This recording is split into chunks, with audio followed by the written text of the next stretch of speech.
सोम प्रदोष की कथा। जय श्री कृष्णा, राधे राधे। आप सभी को सोम प्रदोष व्रत की हार्दिक शुभकामनाएं। सोम प्रदोष व्रत में भगवान शिव और माता पार्वती जी की पूजा की जाती है। मान्यताओं के अनुसार सोम प्रदोष व्रत करने से व्रत रखने वाले भक्तों के सभी दोष और पापों का नाश हो जाता है। इस व्रत को करने से सुहागिन महिलाओं का सुहाग सदा अटल रहता है। जो स्त्री पुरुष जिस कामना को लेकर इस व्रत को करते हैं, उनकी सभी कामनाएं कैलाशपति भगवान शंकर जी की कृपा से पूर्ण होती हैं। सूत जी कहते हैं कि त्रयोदशी व्रत करने वाले को 100 गौ दान का फल भी प्राप्त होता है। इस व्रत को जो भी विधि विधान और तन, मन, धन से करता है, उसके सभी दुख दूर हो जाते हैं। आज की इस वीडियो में मैं आपको सुनाने जा रही हूँ सोम प्रदोष व्रत की बड़ी ही दुर्लभ कथा। आप सभी भक्तजन इन कथाओं को बड़ी ही श्रद्धा और प्रसन्नचित्त मन से सुनिएगा। एक बार प्रेम से बोलिए, भगवान भोलेनाथ की जय। स्कंद पुराण के अनुसार सूत जी कहते हैं कि विदर्भ देश में सत्यव्रत नाम से प्रसिद्ध एक राजा थे। धर्म पूर्वक राज्य करते हुए उनका बहुत सा समय सुखपूर्वक बीत गया। एक समय शाल देश के राजाओं ने विदर्भ देश पर आक्रमण कर दिया। उनके बीच भयंकर युद्ध हुआ। दोनों पक्षों की बहुत सी सेनाएं मारी गईं, परंतु अंत में विदर्भ देश के राजा भी उनके हाथों से मारे गए। विदर्भ राज की गर्भवती स्त्री दुखी होकर रात के समय राजभवन से निकलकर वन की ओर चली गई। सुबह होने पर उस रानी ने जलाशय के किनारे एक वृक्ष के नीचे एक सुंदर से पुत्र को जन्म दिया। इसके बाद वह प्यास से व्याकुल होकर जलाशय में पानी पीने गई। इतने में ही एक घड़ियाल ने आकर उसे अपना ग्रास बना लिया। वह बालक पैदा होते ही माता पिता से हीन हो गया। जब वह नवजात शिशु वृक्ष के नीचे पड़ा हुआ जोर जोर से रो रहा था, उसी समय भगवान भोलेनाथ की कृपा से वहां पर एक उमा नाम की ब्राह्मणी पहुंची। वह अपने 1 वर्ष के बालक शुचिव्रत को गोद में लिए हुए थी। वह ब्राह्मणी बहुत ही गरीब और विधवा थी। वह भीख मांगकर अपना गुजारा करती थी। उस बालक को रोते हुए देखकर उसने मन ही मन सोचा कि यह तो बड़ी हैरानी की बात है कि यह नवजात शिशु, जिसकी अभी तक नाल भी नहीं कटी है, यहाँ पर पड़ा हुआ है। इसकी माता का वहां चली गई। जब वह ब्राह्मणी सोच में डूबी हुई थी, उसी समय वहां से एक सन्यासी गुजरे। वह ऐसे जान पड़ते थे मानो साक्षात शंकर भगवान हो। उन श्रेष्ठ भिक्षु ने उस स्त्री से कहा, है ब्राह्मणी, तुम इस बालक की रक्षा करो, इससे तुम्हें परम कल्याण की प्राप्ति होगी। इतना कहकर वह दयालु भिक्षु वहां से चले गए। उनके जाने के बाद ब्राह्मणी ने उस बालक को लेकर अपने घर की ओर प्रस्थान किया। वह ब्राह्मणी एक चक्र नामक नगर में निवास करती थी। ब्राह्मणी ने उस बालक का अपने बेटे के समान ही पालन पोषण किया और उसका नाम धर्मगुप्त रखा।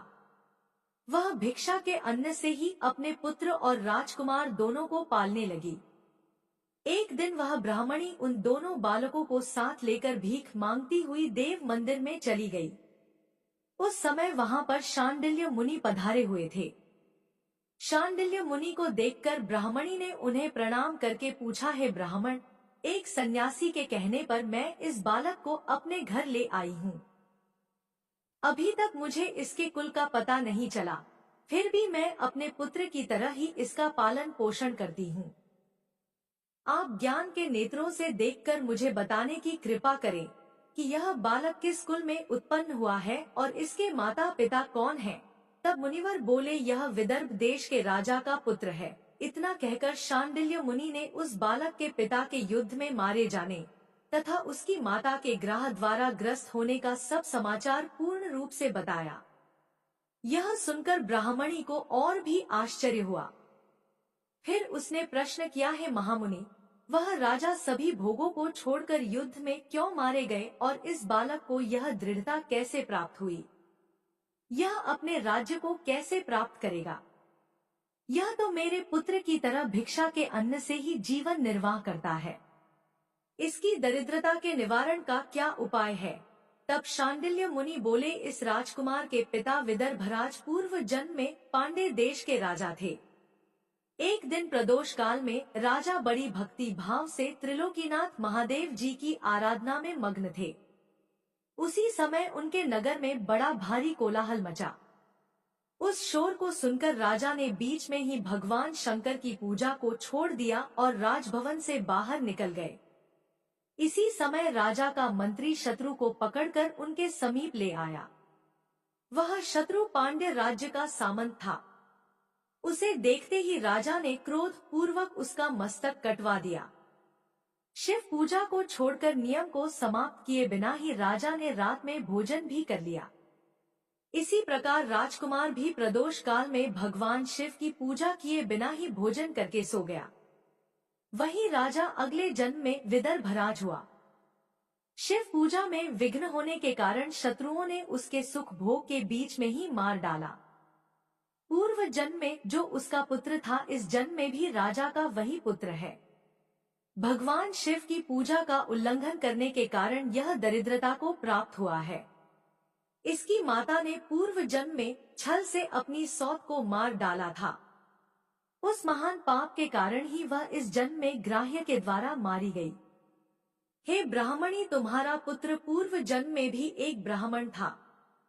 इसने अपना सारा जीवन केवल दान लेने में ही बिताया, यज्ञ आदि सत्कर्म नहीं किए, इसलिए यह दरिद्रता को प्राप्त हुआ है।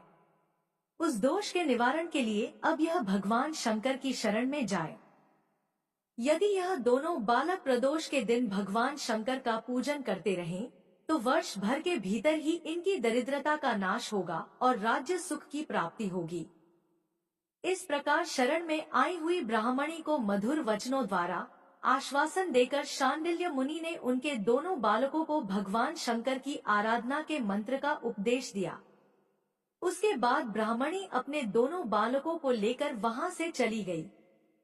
4 मास बाद एक दिन ब्राह्मण का पुत्र नदी में स्नान करने गया। वहां उसे धन से भरा हुआ एक घड़ा मिला, जिसे लेकर वह अपनी माँ के पास गया। माँ धन से भरे हुए घड़े को देखकर खुश हो गई और उसने कहा, इसे अपने भाई के साथ आधा आधा बांट लो। मगर धर्मगुप्त ने इस धन में हिस्सेदारी से मना करते हुए कहा, मैं किसी अन्य के भाग्य का भागी नहीं हो सकता। प्रत्येक व्यक्ति स्वयं के कर्म का फल भोगता है। इस प्रकार प्रसन्नता पूर्वक भगवान शंकर की पूजा करते हुए उन दोनों कुमारों का 1 वर्ष व्यतीत हो गया। एक दिन ब्राह्मण का पुत्र और राजकुमार वन में घूमने गए। मार्ग में उन्होंने देखा कि अनेक गंधर्व कन्याएं आपस में खेल रही थी। ब्राह्मण कुमार वहीं पर रुक गया और राजकुमार से बोला, हमें इससे आगे नहीं जाना चाहिए। यह गंधर्व कन्याएं हैं, किसी को भी अपनी ओर आकर्षित कर सकती हैं। मगर राजकुमार निडर होकर आगे बढ़ता गया। जब मुख्य गंधर्व कन्या ने राजकुमार धर्मगुप्त को देखा, तो वह उसके प्रति आकर्षित हो गई। उसने अपनी सभी सखियों को फूल चुनने के लिए भेज दिया और राजकुमार के पास आने की प्रतीक्षा करने लगी। उसे अकेला देखकर राजकुमार उसके पास गया और उससे बातचीत शुरू की। उसने बताया, मैं विदर्भ देश का राजकुमार हूँ। मेरे माता पिता अब इस संसार में नहीं है और शत्रुओं ने हमारे राज्य पर कब्जा कर लिया है। तब कन्या ने अपना परिचय देते हुए कहा, मैं विदर्भ नामक गंधर्व की पुत्री हूँ। मेरा नाम अंशुम है और मैं गायन में प्रवीण हूँ। उसने यह भी कहा, मैं आपसे विवाह करना चाहती हूँ। इतना कहकर उसने अपनी मोतियों की माला निकालकर राजकुमार को पहना दी। तब राजकुमार ने पूछा, तुम राजपाट गवा चुके राजकुमार के साथ कैसे रह पाओगी? और अपने माता पिता की अनुमति के बिना तुम मेरे साथ कैसे आ सकती हो? इस पर अंशुम ने बोला, चाहे जो हो जाए, मैं वही करूंगी जो मैं चाहती हूँ। तुम 2 दिन बाद प्रातःकाल यहाँ आकर मुझसे मिलना। इतना कहकर वह वहां से चली गई। राजकुमार ने वापस आकर ब्राह्मणी और उसके पुत्र को सारी बात बताई। वे दोनों बहुत खुश हुए। 2 दिन बाद राजकुमार पुनः उसी वन में गया। उसने देखा कि अंशुम अपने पिता के साथ उसकी प्रतीक्षा कर रही है। तब गंधर्वराज ने राजकुमार से कहा, मैं कैलाशपुरी गया था। वहां भगवान शिव और माता पार्वती ने मुझे बुलाकर कहा कि धर्मगुप्त नामक राजकुमार राज्य से विहीन होकर भटक रहा है। जाओ और उसका राज्य पुनः प्राप्त करने में उसकी सहायता करो। मैं उनकी आज्ञा के अनुसार अपनी पुत्री अंशुम का हाथ तुम्हारे हाथ में दे रहा हूँ और राज्य प्राप्त करने में मैं तुम्हारी सहायता करूँगा। मेरी पुत्री 10,000 वर्ष तक तुम्हारे साथ इस पृथ्वी पर रहेगी और जब तुम शिवलोक में जाओगे तब भी वह इसी काया में तुम्हारे साथ ही रहेगी। भगवान शिव के आदेशानुसार धर्मगुप्त और अंशुम का विवाह हो गया। अंशुम के पिता ने अपनी गंधर्व सेना भी राजकुमार को दे दी। सेना की सहायता से उसने अपने शत्रुओं को परास्त कर दिया और अपने पिता का खोया हुआ राज्य उन्हें प्राप्त कर लिया। अब राजकुमार धर्मगुप्त राजा बन गया। उसने अपने बुरे दिनों में उसे पालने वाली गरीब ब्राह्मणी को राजमाता का दर्जा दिया और शुचिव्रत को अपना छोटा भाई माना। इस प्रकार नियमित रूप से प्रदोष व्रत करने से ब्राह्मणी, उसके पुत्र शुचिव्रत और राजकुमार धर्मगुप्त को धन, धान्य तथा सुख संपत्ति की प्राप्ति हुई। सूत जी कहते हैं कि जो मनुष्य प्रदोष व्रत की इस पुण्य महात्म्य को एकाग्र चित्त होकर सुनते हैं अथवा पढ़ते हैं, उन्हें 100 जन्मों तक कभी दरिद्रता नहीं होती और अंत में वह ज्ञान के ऐश्वर्य से युक्त होकर भगवान शंकर के परम धाम को प्राप्त होते हैं। प्रेम से बोलिए भगवान शंकर की जय, माता पार्वती की जय। अब आप सुनिए भगवान शिव की कथा। बहुत समय पहले वास्कल नामक गांव में बिंदु नाम का एक ब्राह्मण रहता था। वह अधर्मी, दुरात्मा और महापाप था। उसकी स्त्री बहुत सुंदर थी। उसका नाम चंचला था। वह सदा उत्तम धर्म का पालन करती थी, परंतु बिंदु वैश्यागामी था। इस तरह कुकर्म करते हुए बहुत समय व्यतीत हो गया। उसकी स्त्री काम से पीड़ित होने पर भी धर्म नाश के भय से क्लेश सहकर भी काफी समय तक धर्म भ्रष्ट नहीं हुई, परंतु आगे चलकर वह भी अपने दुराचारी पति के आचरण से प्रभावित होकर दुराचारी और अपने धर्म से विमुख हो गई। इस तरह दुराचार में डूबे हुए उन पति पत्नी का बहुत सा समय व्यर्थ बीत गया। वैश्यागामी, दूषित बुद्धि वाला वह दुष्ट ब्राह्मण बिंदुकुरी के दुखों को भोगकर वह मूढ़ बुद्धि पापी विंध्य पर्वत पर भयंकर पिशाच हुआ। इधर उस दुराचारी बिंदु के जाने पर चंचला नामक स्त्री बहुत समय तक पुत्रों के साथ अपने घर में रहती रही। पति की मृत्यु के बाद वह भी अपने धर्म से गिरकर परपुरुषों का संग करने लगी थी। सती विपत्ति में भी अपने धर्म का पालन करना नहीं छोड़ती। यही तो तप है। कठिन तो होता है, लेकिन इसका फल मीठा होता है। एक दिन देव योग से किसी पुण्य पर्व के आने पर वह अपने भाई बंधुओं के साथ गोकर्ण क्षेत्र में गई। उसने तीर्थ के जल में स्नान किया और जनों के साथ यहाँ वहाँ घूमने लगी। वह एक देव मंदिर में गई। वहाँ उसने एक ब्राह्मण के मुख से भगवान शिव की परम पवित्र एवं मंगलकारी कथा सुनी। ब्राह्मण कह रहे थे कि जो स्त्रियां व्यभिचार करती हैं, वे मरने के बाद जब यमलोक जाती हैं, तब यमराज के दूत उन्हें तरह तरह से यंत्रणा देते हैं। वे उसके कामांगर के डंडों से दागते हैं, तप्त लौह के डंडों से उनका संसर्ग कराते हैं। यह सारे दंड इतनी वेदना देने वाले होते हैं कि जीव पुकार पुकार कर कहता है कि अब वह ऐसा नहीं करेगा, लेकिन यमदूत उसे छोड़ते नहीं हैं। कर्मों का फल तो सभी को भोगना पड़ता है। देव, ऋषि, मनुष्य सभी इससे बंधे हुए हैं। ब्राह्मण के मुख से यह वैराग्य बढ़ाने वाली कथा सुनकर चंचला भय से व्याकुल हो गई। कथा समाप्त होने पर सभी लोग वहां से चले गए। तब कथा बांचने वाले ब्राह्मण से चंचला ने कहा, हे ब्राह्मण, धर्म को न जानने के कारण मेरे द्वारा बहुत बड़ा दुराचार हुआ है। स्वामी, मेरे ऊपर कृपा कर मेरा उद्धार कीजिए। आपके प्रवचन को सुनकर मुझे इस संसार से वैराग्य हो गया है। मैं मूढ़ चित्त वाली पापिनी को धिक्कार है। मैं निंदा के योग्य हूँ। मैं बुरे विषयों में फंसकर अपने धर्म से विमुख हो गई थी। कौन मुझ जैसी मार्ग में मन लगाने वाली पापिनी का साथ देगा? जब यमदूत मेरे गले में फंदा डालकर मुझे बांधकर ले जाएंगे और नरक में मेरे शरीर के टुकड़े करेंगे, तब मैं कैसे उन महायातनाओं को सहन कर पाऊंगी? मैं सब प्रकार से नष्ट हो गई हूँ। अभी तक मैं हर तरह से पाप में डूबी रही हूँ। हे ब्राह्मण, आप मेरे गुरु हैं, आप ही मेरे माता पिता हैं। मैं आपके शरण में आई हूँ। मुझ अबला का अब आप उद्धार कीजिए। इस प्रकार विलाप करती हुई चंचला ब्राह्मण देवता के चरणों में गिर पड़ी। तब ब्राह्मण ने उसे कृपा पूर्वक उठाया और इस प्रकार कहा, नारी, तुम सौभाग्यशाली हो, जो भगवान शंकर की कृपा से तुमने वैराग्य पूर्ण यह कथा सुनी है और कथा को सुनकर समय से अपनी गलती का एहसास कर लिया है। तुम डरो मत और भगवान शिव की शरण में जाओ। उनकी परम कृपा से तुम्हारे सभी पाप नष्ट हो जाएंगे। मैं तुम्हें भगवान शिव की कथा सहित वह मार्ग बताऊंगा जिसके द्वारा तुम्हें सुख देने वाली उत्तम गति प्राप्त होगी।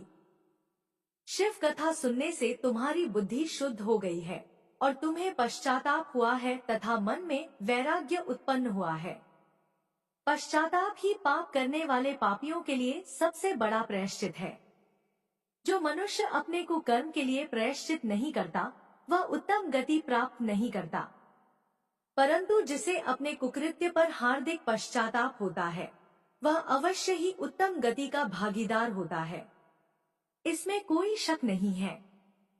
शुद्ध चित्त में ही भगवान शिव और माता पार्वती का वास होता है। वह शुद्ध आत्मा पुरुष सदा शिव के पद को प्राप्त होता है। इस कथा का श्रवण सभी मनुष्यों के लिए कल्याणकारी है, अतः इसकी आराधना और सेवा करनी चाहिए। हे ब्राह्मण पत्नी, तुम अन्य विषयों से अपने मन को हटाकर भगवान शंकर की इस परम पावन कथा को सुनो। इससे तुम चित्त की शुद्धि होगी और तुम्हें मोक्ष की प्राप्ति होगी। जो मनुष्य निर्मल हृदय से भगवान शिव के चरणों का चिंतन करता है, उसकी एक ही जन्म में मुक्ति हो जाती है। यह कहकर वे ब्राह्मण चुप हो गए। उनका हृदय करुणा से भर गया, वे ध्यान में मग्न हो गए।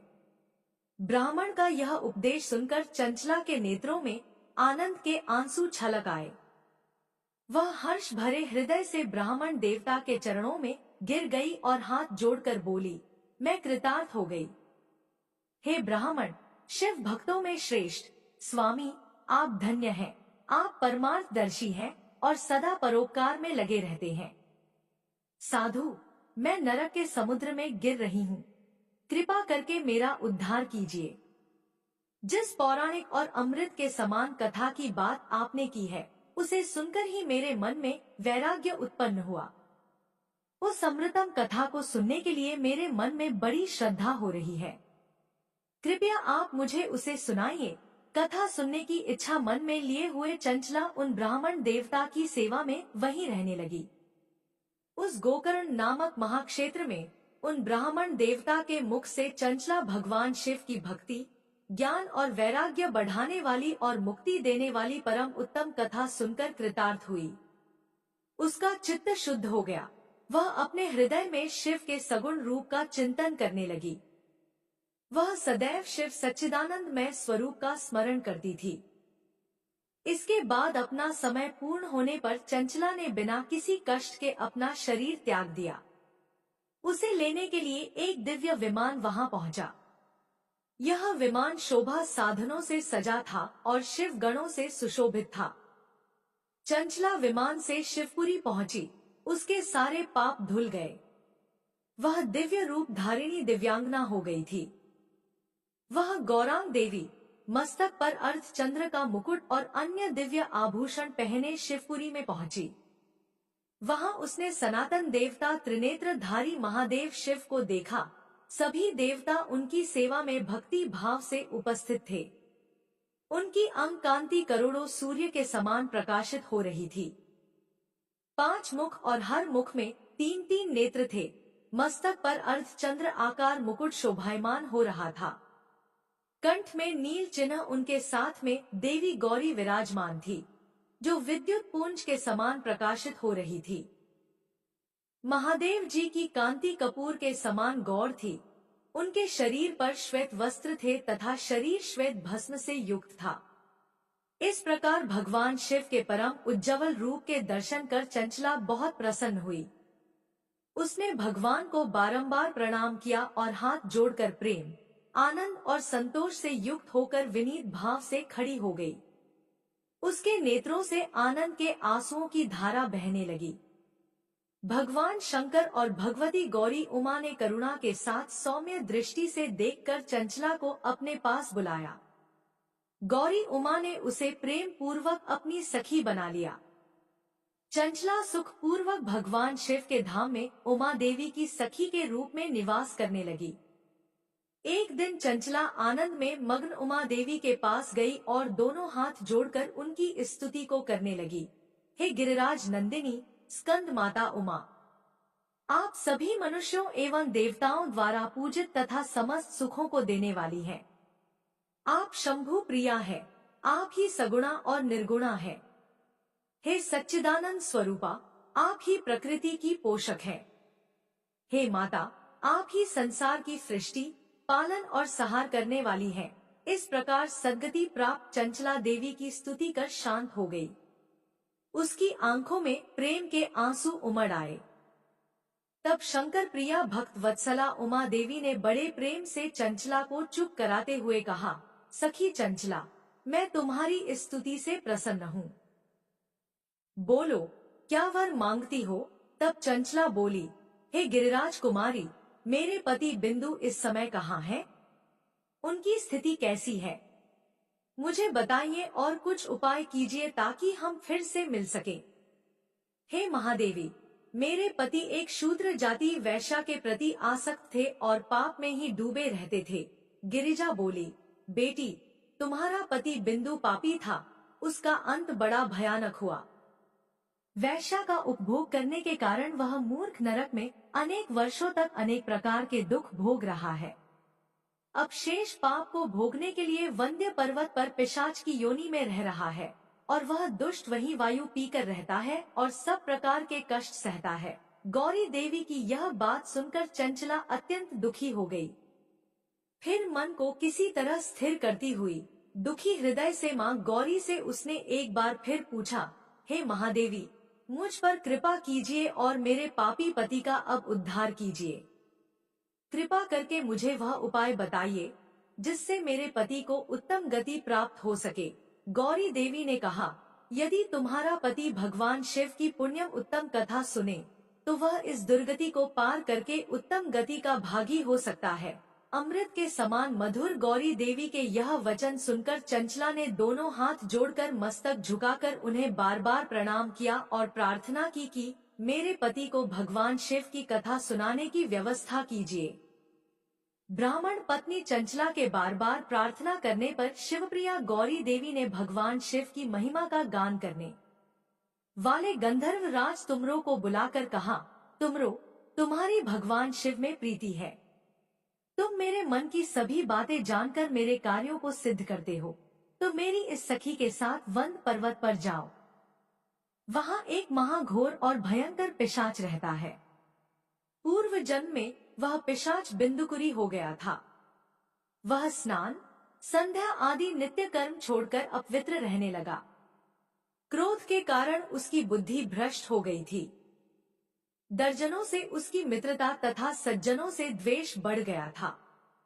वह अस्त्र शस्त्र से हिंसा करता, लोगों को सताता और उनके घरों में आग लगा देता था। चांडाल से दोस्ती करता और वह रोज वैश्या के पास जाता था। पत्नी को त्याग कर दुष्ट लोगों से दोस्ती कर उन्हीं के संपर्क में रहता था। वह मृत्यु तक दुराचार में फंसा रहा। मृत्यु के बाद उसे पापियों के भोग स्थान यमपुरी में ले गए। वहाँ घोर नरकों को सहकर इस समय वह विद्या पर्वत पर पिशाच बनकर रह रहा है और पापों का फल भोग रहा है। तुम उसके सामने परम पुण्यम पापों का नाश करने वाली भगवान शिव की दिव्य कथा का प्रवचन करो। इस कथा के सुनने से उसका हृदय सभी पापों से मुक्त होकर शुद्ध हो जाएगा और वह प्रेत योनि से मुक्त हो जाएगा। दुर्गति से मुक्त होने पर उस बिंदु नामक पिशाच को तुम विमान पर बिठाकर भगवान शिव के पास ले आना। माँ उमा का आदेश पाकर गंधर्व राज तुमर प्रसन्नता पूर्वक अपने भाग्य की सराहना करते हुए चंचला को साथ लेकर विमान से पिशाच के निवास स्थान विद्या पर्वत पर गया। वहां पहुंचकर उसने विशाल आकृति वाले पिशाच को देखा। उसका शरीर विशाल था, उसकी ठोड़ी बड़ी थी। वह कभी हंसता, कभी रोता, कभी उछलता था। महाबली तुमर ने बिंदुकुरी के पश्चात तुमर ने कथा वाचन के लिए स्थान तलाश कर मंडप की रचना की। शीघ्र ही इस बात का पता लोगों को चल गया कि एक पिशाच के उद्धार हेतु देवी पार्वती की आज्ञा से तुमर भगवान शिव की कथा सुनाने वंद पर्वत पर आया है। उस कथा को सुनने के लोभ से बहुत से देवर्ष वहां पहुंच गए। सभी को आदर पूर्वक स्थान दिया गया। पिशाच बिंदु को आसन पर बिठाया गया और तब तुमर ने परम उत्तम भगवान शिव की अमृत कथा का गान शुरू किया, जिससे सभी श्रोता कृतार्थ हो गए। परम पुण्यम कथा को सुनकर पिशाच सभी पापों से मुक्त हो गया और उसने पिशाच शरीर का त्याग कर दिया। शीघ्र ही उसका रूप दिव्य हो गया, उसका शरीर गौर वर्ण का हो गया। शरीर पर श्वेत वस्त्र एवं पुरुषों के आभूषण आ गए। इस प्रकार दिव्य देहधारी होकर बिंदु अपनी पत्नी चंचला के साथ स्वयं भी भगवान शिव का गुणगान करने लगा। उसे दिव्य रूप में देखकर सभी को बहुत आश्चर्य हुआ। उसका मन परम आनंद से परिपूर्ण हो गया। सभी भगवान महेश्वर के अद्भुत चरित्र को सुनकर कृतार्थ होकर उनका यशोगान करते हुए अपने अपने धाम को चले गए। बिंदु अपनी पत्नी चंचला के साथ विमान में बैठकर शिवपुरी की ओर चल दिया। महेश्वर के गुणों का गान करता हुआ बिंदु अपनी पत्नी चंचला और तुमर के साथ शीघ्र ही शिवधाम पहुंच गया। भगवान शिव और देवी पार्वती ने उसे अपना पार्षद बना लिया। दोनों पति पत्नी सुखपूर्वक भगवान महेश्वर एवं देवी गौरी के श्री चरणों में अविचल निवास पाकर धन्य हो गए। बोलिए उमा महेश्वर भगवान की जय। उम्मीद करती हूँ कि आपको कहानी पसंद आई होगी। कहानी पसंद आए तो चैनल को सब्सक्राइब करें और वीडियो को लाइक और शेयर करें। जय श्री कृष्णा, राधे राधे। आपका दिन शुभ और मंगलमय हो।